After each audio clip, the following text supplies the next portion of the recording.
Here we are at a school, public grade school. Our society is not what we typically think of it. A more accurate picture of reality is that freedom is very limited. It is severely limited from the start. It all begins when we come to life, and there's a few select people who are in charge of our care. These are the caretakers, usually the parents. But in a complex society, it could be anyone. If there's a problem with a parent, to get divorced, one dies, both die. Any number of things have been known to happen. But then there would always be a caretaker, whether it's an agency of the state, or possibly strangers in the case of kidnapping, slave trafficking. So when the child is growing up, there's a lot of signs that are really antithetical to freedom. And then when the child is able to function, walk on its own, eat, feed itself, and start to talk, communicate, start to broaden its horizons,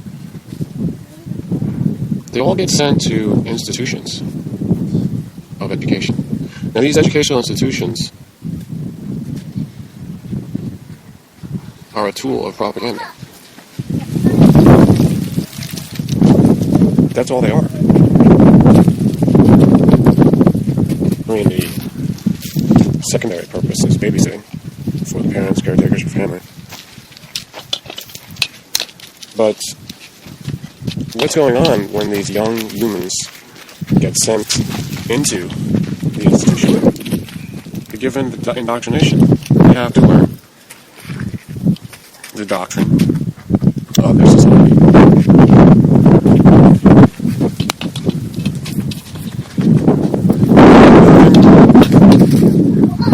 Anyone that lives in your untraded region who hasn't done that in some shape or form, the usual form that the majority has to experience is going into these big group settings in which they become the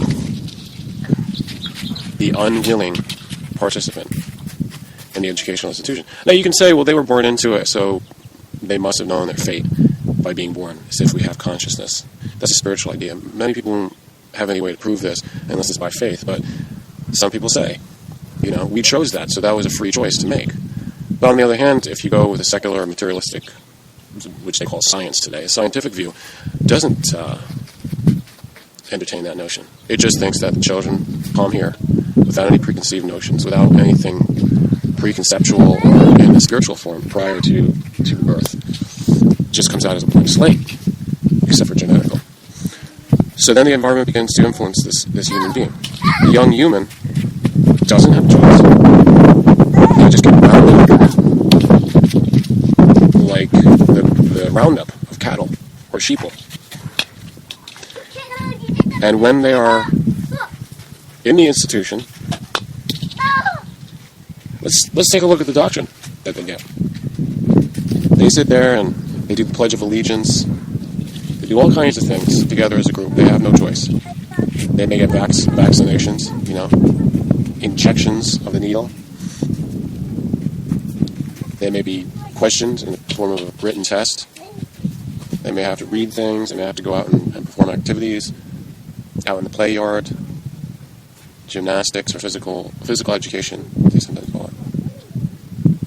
Working out, push-ups, pull-ups, sit-ups, jogging, whatever it might be. But it is definitely not freedom because the choices are so limited. If the child wanted to come there and say, well, I see my parents doing yoga, the class is not going to all be taught yoga. They don't have that. It's not part of the curriculum. And what if they wanted to learn ancient mythology? And what if they wanted to learn astrophysics? Or what if they wanted to learn organic gardening? They don't have this. This is not part of the choices. They're not free to do that. What if they wanted to wrestle each other constantly? There are some children who enjoy that kind of physical activity, physical contact, challenge. But that's not allowed. There's no freedom. So think about the society we're in. Freedom cannot just be taken out of context. Freedom is a very complex thing. And I will tell you the bottom line for your understanding of freedom, after you've done all your schooling, your indoctrination, your brainwashing from the propaganda, you're going to learn that freedom is earned. The sooner that you can get out of the institutions, the sooner that you can go on and become an individual, is the sooner that you actually taste freedom. The fluid flow of your choices. But you better make them wisely. The choices can lead you back to the institution as an adult. That's called jail, that's called probation, that's called mental ward, psychiatric facility where you'll be living. Now, I've had a taste of all these things that I speak about. Right now, I'm relatively free because my freedom has been earned. And you earn it by paying a heavy price. Don't ever forget that. Freedom is not just automatic. And not only do you have to earn it just to get your first taste of freedom, you have to continually do what it takes to sustain your level of freedom. Freedom is never just allowed for free. Maybe that's the irony of it. We want to call things free. And yet it comes from the word freedom. Freedom is probably the most expensive thing that you'll ever get to experience. And if you have it for free, I pity you because you really don't know the value of it. So let me just say this. As a group, as a collective, as a society, among all the societies of the world, if we want our freedom, we must be prepared to pay for it. And the most that we have in our possession to give is our lives, because that is priceless. Your life is priceless to you. If you have to lay down your life for freedom of yourself or the freedom of the many, to ensure that we have a future of freedom, that you do so, become a hero. You gain much in the afterlife, they would say, spiritually and mystically. But in the here and now, you will gain it by having something glorious that you can do, something you can be a part of. It's a freedom movement all across the world going on, from Arab Spring to American Autumn. Anywhere that you look today, people want freedom because they've gotten a taste of it, and they want to earn it. They want to buy it back if it's been taken away. So the system is our fault. The system is flawed. It has errors. It malfunctions. It's like a computer program that shouldn't have been written that way. It needs to be overhauled. We need to figure out why we are approaching tyranny in this day and age. We're supposed to be so intelligent, so smart after all the history that we've been through, and yet we continually are putting our people, including the young children, into positions of nonsensical incarceration, brainwashing. We are imprisoning their minds needlessly. The freedom has to be given at an early age so that it can be experienced and appreciated. We have to teach our children, first and foremost, it's one of the basic lessons of life, that freedom is more valuable than life itself, if there is such a possibility. Life equals freedom, freedom equals life. Let me tell you something in conclusion about our theories of God, a supreme being that created us, the Creator, the Lord, over us, over our souls. It's said that God wanted us to have free will as another component. It is the mechanism of freedom. If you have free will, you will do as you wilt, as you choose, as you decide.